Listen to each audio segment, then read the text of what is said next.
12 अक्टूबर 1972 सुबह 8:05 पर Uruguayan air force की फ्लाइट 571 मोंटेवीडियो के करास्को इंटरनेशनल एयरपोर्ट से चिली के सैंटियागो के लिए उड़ान भरती है। प्लेन में 40 पैसेंजर्स और 5 क्रू मेंबर सवार थे। पैसेंजर्स में से 19 लोग ओल्ड क्रिश्चियंस रग्बी टीम के खिलाड़ी थे, जिनका सैंटियागो में English rugby team old boys के साथ एक महत्वपूर्ण मैच होने वाला था। इस यात्रा में उनके साथ उनके दोस्त और परिवार के सदस्य भी थे। केवल एक पैसेंजर ही ऐसा था जो इस ग्रुप के लोगों से जुड़ा हुआ नहीं था। प्लेन की कमान कर्नल जूलियो सेजार फराडेस के हाथ में थी, जो काफी एक्सपीरियंस पायलट थे, जिन्हें 5117 घंटे की उड़ान का अनुभव था। वही लेफ्टिनेंट कर्नल डांटे हेक्टर लेगुरारा को पायलट की भूमिका में थे।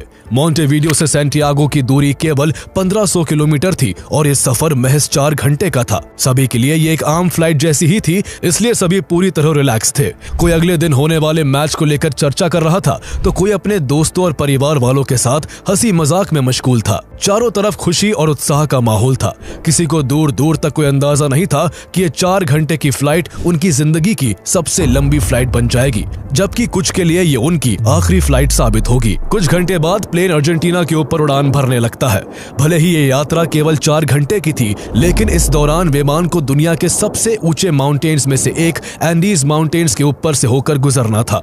ऊंची नीची और टेढ़ी मेढ़ी पहाड़ियों की वजह से पायलट को बार बार प्लेन की डायरेक्शन बदलनी पड़ रही थी। विमान अभी अर्जेंटीना की एयर स्पेस में कुछ ही दूरी तय कर पाया था कि अचानक एंडीज की पहाड़ियों में तेज बर्फीला तूफान उठने लगा। कुछ ही पलों में चारों ओर घना अंधेरा छा गया। खराब मौसम में प्लेन को आगे ले जाना खतरनाक हो सकता था, इसलिए स्थिति को भांपते हुए प्लेन को अर्जेंटीना के मेंडोजा एयरपोर्ट पर लैंड करा दिया गया। मौसम को खुलने में पूरा दिन गुजर गया और जब अगले दिन 13 अक्टूबर को मौसम थोड़ा साफ हुआ तो दोपहर 2:18 पर प्लेन ने दोबारा उड़ान भरी। जल्दी ही प्लेन 18,000 फीट की ऊंचाई पर उड़ता हुआ आकाश में छाए घने बादलों के बीच से होकर गुजरने लगा। लेकिन इस दौरान प्लेन की कमान पायलट की जगह को पायलट के हाथों में थी। दरअसल पायलट फराडेस इससे पहले 29 बार एंडीज के ऊपर उड़ान भर चुके थे, लेकिन को पायलट लेगुरारा के पास इस तरह की लोकेशन में प्लेन उड़ाने का कोई एक्सपीरियंस नहीं था।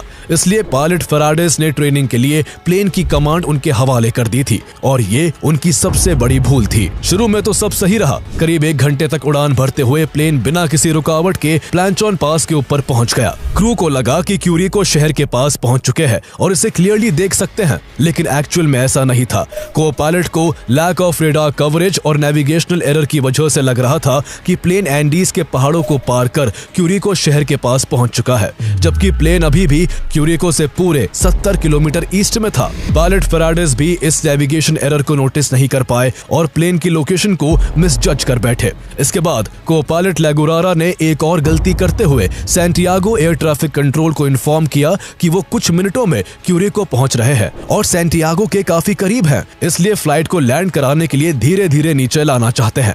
सैंटियागो ट्रैफिक कंट्रोल ने भी बिना ज्यादा जांच किए फ्लाइट को अप्रॉक्स 3,500 मीटर तक नीचे लाने के आदेश दे दिए। इसके बाद जो होने वाला था वो इस प्लेन में सवार 45 लोगों में से किसी ने बुरे सपने में भी नहीं सोचा होगा। प्लेन क्यूरिको में लैंड करेगा ये सोचकर को पायलट लेगुरारा धीरे धीरे प्लेन को करीब 1000 मीटर नीचे ले आता है और तभी अचानक प्लेन में एक भयानक अनइवन एयर मूवमेंट शुरू हो जाता है। प्लेन तेजी से हिलने डुलने लगता है और strong air pockets and downward air current की चपेट में आकर अचानक काफी तेजी से नीचे की ओर गिरने लगता है। पहले तो पैसेंजर्स इस सिचुएशन में भी हंसी मजाक करते हैं, लेकिन जब प्लेन बेकाबू होकर बहुत तेज ऊपर नीचे होने लगा तो तुरंत खुशनुमा माहौल ने खौफ और दहशत का रूप ले लिया। पैसेंजर्स ने घबराकर सीट बेल्ट्स बांध ली। सबने जब बाहर की ओर झांका तो वो सन्न रह गए। प्लेन घने बादलों के बीच से गुजरते हुए ऊंची पहाड़ियों से सिर्फ कुछ मीटर्स की दूरी पर था। अब उन्हें अपनी मौत बेहद करीब नजर आ रही थी। हर गुजरते पल के साथ सभी के अंदर घबराहट बढ़ने लगी। खौफ जल्दी ही चीख पुकार में बदलने लगा। पायलट और को पायलट ने प्लेन को ऊपर ले जाने की हर संभव कोशिश की, लेकिन अब बहुत देर हो चुकी थी और अब जो होने वाला था वो किसी के कंट्रोल में नहीं था। कुछ ही सेकंड्स में प्लेन को भयंकर झटके लगने लगे और इससे पहले कि कोई कुछ समझ पाता, दोपहर के 3:30 पर प्लेन के राइट साइड वाला विंग पहाड़ी से इतनी जोर से टकराया कि वो टूटकर प्लेन से पूरी तरह अलग हो गया। अभी दहशत से भरे यात्री इस सदमे से उभर भी नहीं पाए थे कि प्लेन का पिछला हिस्सा भी एक ऊंची चट्टान से टकरा गया और वो भी भी टूटकर प्लेन से अलग हो गया। पिछले हिस्से के टूटने से प्लेन अब खुल चुका था और खुले हुए एरिया में से 3 पैसेंजर्स को हवा का प्रेशर सीट बेल्ट समेत सीधे बाहर ले गया और वो तीनों बर्फीली पहाड़ियों से जाकर टकरा गए, जिससे कुछ ही सेकंड्स में उनकी दर्दनाक मौत हो गई। इस विनाशकारी टक्कर से 2 क्रू मेंबर्स को भी गंभीर चोटें आई और उन्होंने भी मौके पर ही दम तोड़ दिया। लेकिन इस मौत की उड़ान का अंत अभी बाकी था। प्लेन जो अब टुकड़ों में बट चुका था, एक बार फिर भयंकर गति से पहाड़ियों से टकरा गया। इस झटके से प्लेन का दूसरा विंग भी टूट गया और इससे बचा हुआ प्लेन का आगे का मेन पार्ट फ्यूजलेज बेकाबू होकर बर्फीली ढलानों पर 350 किलोमीटर प्रति घंटे की रफ्तार से नीचे की ओर फिसलने लगा। जिंदा बचे पैसेंजर्स डर कर चीख रहे थे और भगवान से अपनी जान की भीख मांग रहे थे, लेकिन इन बर्फीली पहाड़ियों में उन्हें बचाने वाला कोई नहीं था। प्लेन का फ्यूजलेज बर्फ पर 725 मीटर तक स्लाइड करता रहा और फिर एक गहरी खाई में गिर पड़ा। कुछ पलों के लिए वहां एक मनहूस सन्नाटा छा गया। चारों तरफ बस बर्फ, टूटा हुआ मलबा और मौत की दस्तक थी। लेकिन फिर अगले ही पल इस सन्नाटे को चीरती हुई दर्द भरी चीखें गूंज उठी। प्लेन का मलबा जैसे ही घाटी में झटके से रुका, बचे हुए घायल पैसेंजर्स अपनी जान बचाने के लिए चीखने और चिल्लाने लगे। कोई दर्द के मारे करहा रहा था तो कोई अपने प्रियजनों को खोने के गम में बेजान पड़ा था। कई लोग बेहोश थे और कुछ गहरे सदमे में जा चुके थे। जिन्हें थोड़ी कम चोटें आई थी वो सीट बेल्ट्स खोलकर किसी तरह बाहर निकलने की कोशिश कर रहे थे। प्लेन के टूटे हुए हिस्से से लगातार फ्यूल निकल रहा था और उसकी तेज गंध पूरी हवा में फैल चुकी थी। सबको डर था कि गलती से भी कहीं से आग की एक छोटी सी चिंगारी उठी तो प्लेन का यह हिस्सा भी आग का गोला बन जाएगा। इस वजह से कई घायल पैसेंजर्स असहनीय दर्द के बावजूद भी अपने शरीर को घसीटकर उस टूटे हुए प्लेन से बाहर कूद गए। इस सब में भी 9 और लोगों की दर्दनाक मौत हो जाती है। अब तक 45 में से 12 लोग अपनी जान गंवा चुके थे। पायलट फराडिस की भी मौके पर ही मौत हो चुकी थी। जिंदा बचे 33 लोग भी गंभीर रूप से घायल थे। किसी का सर फटा हुआ था तो किसी का पैर टूट गया था। किसी के शरीर में प्लेन के टूटे हुए हिस्से घुस चुके थे तो किसी की चोटें इतनी भयानक थी कि उनके इंटेस्टाइन का हिस्सा काटकर पेट से बाहर आ चुका था। चारों तरफ खून, दर्द और मौत का खौफनाक मंजर था जिसने बचे हुए लोगों के बीच एक भयंकर डर पैदा कर दिया। लेकिन अभी तो उनके दर्द की ये कहानी बस शुरू ही हुई थी। जिंदा बचे इन 33 लोगों के साथ आगे आखिर ऐसा क्या होता है कि उन्हें अपनी जिंदगी मौत से भी बदतर लगने लगती है। आइए जानते हैं ये दिल दहला देने वाली कहानी। 1972, a Uruguayan Air Force plane commissioned for civilian flight crashed into the Andes. An old transport plane crashed in the Andes Mountains. 45 persons were aboard, given up for dead. Their desperation for survival turned them into cannibals. How did 16 young men survive a plane crash and more than 2 months stranded in the mountains, surrounded by snow, with nothing to eat?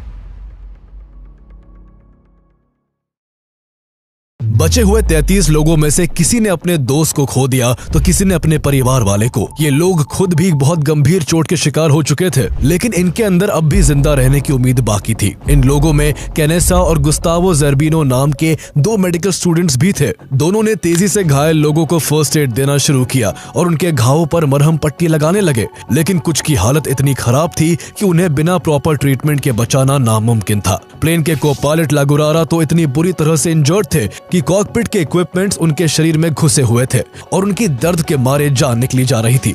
उनका ये दर्द इस कदर बढ़ गया कि उन्होंने passenger से ये तक कह दिया कि मेरी ड्रॉअर में एक पिस्टल रखी है, कोई मुझ पर रहम करो और उस पिस्टल से मुझे गोली मार दो ताकि मैं इस दर्द से मुक्त हो जाऊं। लेकिन वहां मौजूद कोई भी ऐसा करने की हिम्मत नहीं जुटा पाया और घंटों तक तड़पने के बाद आखिरकार को पायलट लागुरारा ने दम तोड़ दिया। अब 32 लोग बचे थे। उनके सामने चारों तरफ केवल बर्फीले पहाड़ थे। दूर दूर तक कोई पेड़ पौधे, जानवर, नदी कुछ भी नहीं था। ठंड हर गुजरते पल के साथ बढ़ती जा रही थी। उनके पास ना तो गर्म कपड़े थे और ना कोई ऐसा ठिकाना था जहां छिपकर ठंड से बचा जा सके। जैसे ही रात हुई, एंडीज के बर्फीले पहाड़ों में शरीर को जमा देने वाली सर्दी पड़ने लगी। भारी बर्फबारी हो रही थी जिससे लोगों की हालत बद से बदतर होती गई। इनमें से 5 लोग जो बहुत ज्यादा जख्मी थे वो इस भयंकर ठंड को झेल नहीं पाए और उन्होंने वही दम तोड़ दिया। अब सिर्फ 27 लोग जिंदा बचे थे। अपनी आंखों के सामने उन्होंने अपने ही लोगों को इस तरह से मरते देख उनको समझ आ गया था कि अगर उन्होंने ठंड से बचने का कोई ठिकाना नहीं ढूंढा तो एंडीज की भयानक सर्दी उनकी भी जान ले लेगी। इसलिए उन्होंने मिलकर प्लेन के उस आगे के टूटे हुए हिस्से में से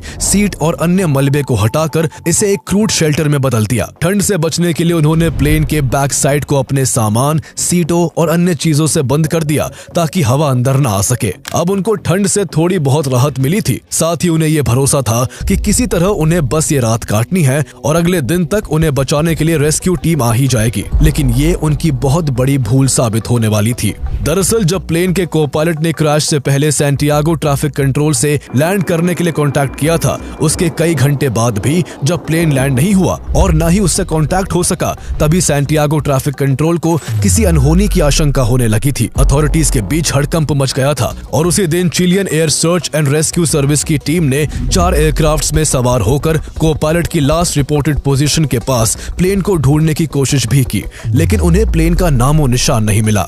अगले दिन अर्जेंटीना, चिली और उरुग्वे के 11 एयरक्राफ्ट इस मिसिंग प्लेन की तलाश में निकल पड़ते हैं। कुछ एयरक्राफ्ट क्रैश साइट के ऊपर से भी होकर गुजरते हैं, लेकिन नीचे उन्हें कुछ भी नजर नहीं आता। पूरा इलाका सफेद बर्फ की चादर से ढका हुआ था और चूंकि प्लेन भी सफेद रंग का था, इसलिए उन्हें नीचे कुछ भी नहीं दिखा। इसी बीच एक एयरक्राफ्ट जब सर्वाइवर्स के ऊपर से गुजर रहा था तो सभी सर्वाइवर्स जोर जोर से हेल्प के लिए पुकारने लगे, लेकिन रेस्क्यू टीम उन्हें तब भी नोटिस नहीं कर सकी। इसके बाद ये लोग फीमेल्स के लगेजेस से लिपस्टिक को कलेक्ट करके टूटे हुए प्लेन की छत पर बड़े बड़े लेटर्स में SOS लिखने की कोशिश करते हैं, ताकि जब अगली बार रेस्क्यू टीम का कोई एयरक्राफ्ट उनके ऊपर से गुजरे तो वो SOS लिखा देख ले। लेकिन उनके पास ज्यादा लिपस्टिक्स नहीं थी, इसलिए वो पूरा SOS नहीं लिख पाए। अगली बार जब उनके ऊपर से एयरक्राफ्ट गुजरता है तो सर्वाइवर्स रेस्क्यूअर्स का टेंशन अपनी ओर खींचने के लिए लगेज को बर्फ पर स्लाइड करने लगते हैं, लेकिन ये कोशिश भी नाकाम होती है। वहां से 3 बार गुजरने के बावजूद रेस्क्यूअर्स उन्हें नहीं देख पाए थे।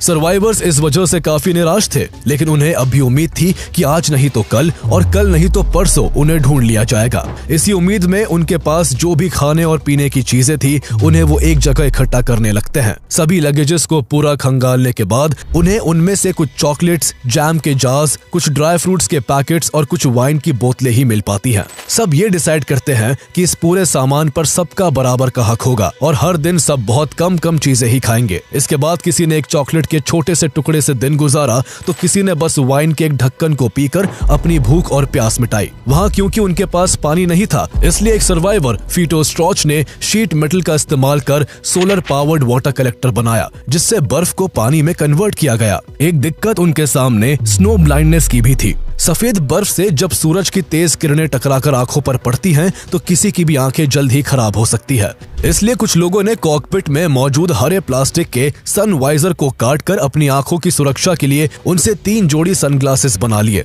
इन लोगों ने बर्फ पर चलते समय पैरों को ठंड से बचाने के लिए सीट कुशन्स को स्नो शूज की तरह इस्तेमाल करना शुरू कर दिया। किसी तरह खुद को बचाते हुए उन्होंने एंडीज की बेरहम पहाड़ियों में 3 दिन गुजार लिए थे। रात के समय तापमान गिरकर -30 डिग्री सेल्सियस तक पहुंच जाता था और रात का हर गुजरता पल मौत के सामने खड़ा कर देता था। किसी के भी पास इतनी ऊंचाई पर सरवाइव करने का कोई अनुभव नहीं था। तेज ठंड ने धीरे धीरे उनकी सेहत बिगाड़नी शुरू कर दी।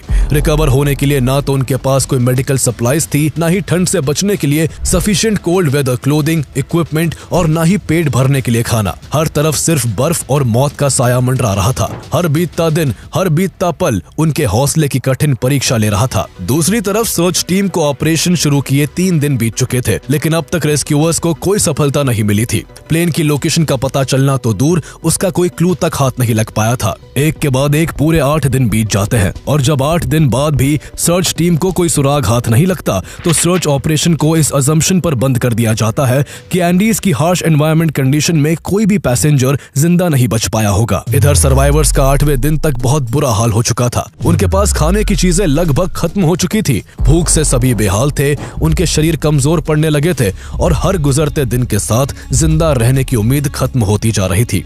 भूख को मिटाने के लिए कई लोग सीट से कॉटन निकाल कर खाने लगे तो कुछ शूज के चमड़े को चबाने लगे, लेकिन इन चीजों से आखिर भूख कैसे मिट सकती थी। इन चीजों ने उल्टा उन्हें और बीमार कर दिया। उनके ऊपर मुसीबत का सबसे बड़ा पहाड़ तब टूटा जब 10वें दिन उन्हें प्लेन से एक छोटा सा ट्रांजिस्टर रेडियो मिलता है। किसी तरह रेडियो को चालू किया गया, लेकिन उससे केवल दूसरी तरफ की आवाज सुनी जा सकती थी। थी और कोई भी मैसेज दूसरी साइड नहीं भेजा जा सकता था। वो कान लगाकर ये सुनने में लगे हुए थे कि बाहर उन्हें ढूंढने के लिए क्या किया जा रहा है। बहुत देर बाद उन्हें उनसे जुड़ी हुई एक खबर सुनाई देती है। उन्हें उस रेडियो के जरिए पता चलता है कि उन्हें डेड मानकर सर्च ऑपरेशन बंद कर दिया गया है। इस खबर को सुनते ही उनकी आखिरी उम्मीद भी टूट गई। कई लोग ये खबर सुनते ही बुरी तरह रोने लगे। भूख और ठंड ने पहले ही उनकी हालत खराब कर रखी थी। अब इस खबर से उनके जिंदा रहने का हौसला भी टूट चुका था। भूख ने उनकी सोचने समझने की ताकत छीन ली थी और अब वो जो कदम उठाने वाले थे उसकी कल्पना भी किसी ने नहीं की थी। जब सभी इस खबर के सदमे में ही थे कि तभी उनमें से केनेसा नाम का एक शख्स शेल्टर से बाहर निकलता है और मरे हुए लोगों की जो डेड बॉडीज बाहर पड़ी हुई थी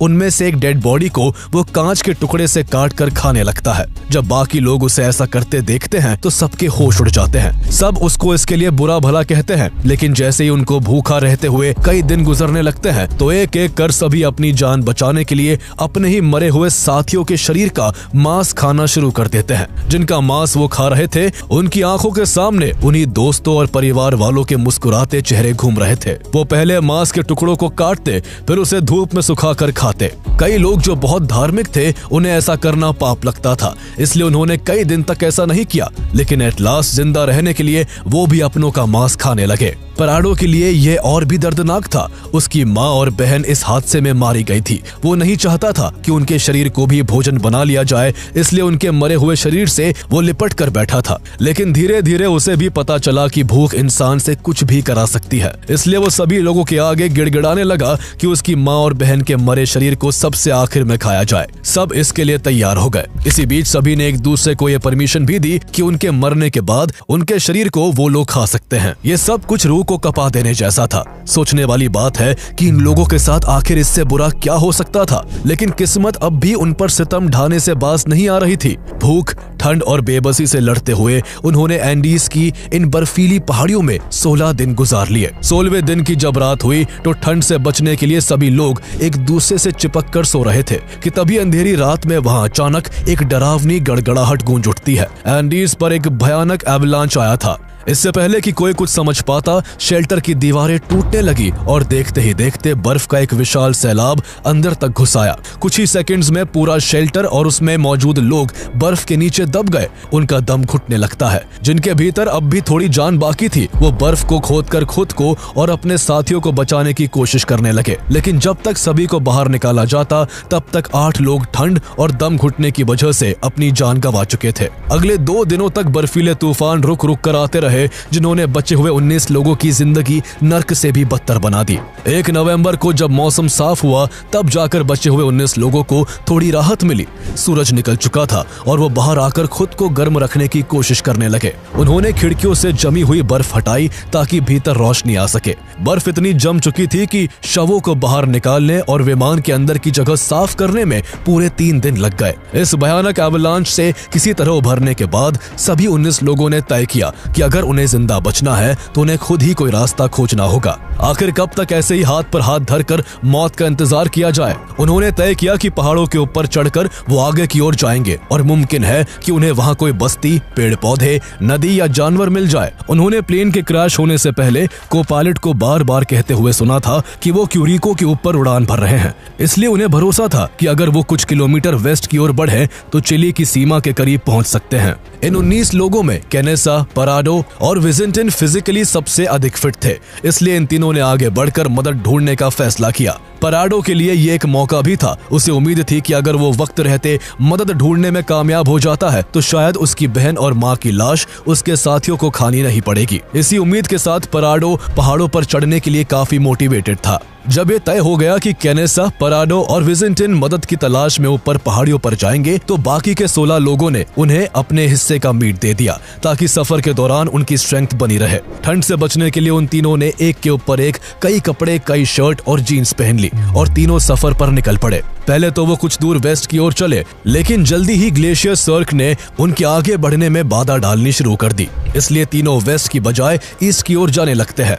उन्हें उम्मीद थी कि घाटी आगे जाकर यू टर्न डायरेक्शन लेगी और उन्हें चिली की ओर ले जाएगी। 15 नवंबर को करीब 1.6 किलोमीटर चलने के बाद उन्हें प्लेन के पिछले हिस्से का मलबा मिला। वो जब उसे खंगालते हैं तो उन्हें कुछ लगेज मिला, जिसमें चॉकलेट के कुछ पैकेट्स, 3 मीट पैटीज, शराब की कुछ बोतलें, कुछ कपड़े, दवाइयां, कॉमिक बुक्स और सबसे जरूरी एयरक्राफ्ट की बैटरी मिलती है। तीनों यही रात गुजारते हैं और अगली सुबह फिर से ईस्ट की ओर बढ़ने लगते हैं। चढ़ाई करते हुए जब रात हो जाती है तो कड़ाके की ठंड से वो कांपने लगते हैं और घबराकर तीनों वापस प्लेन के उस पिछले हिस्से में लौट आते हैं।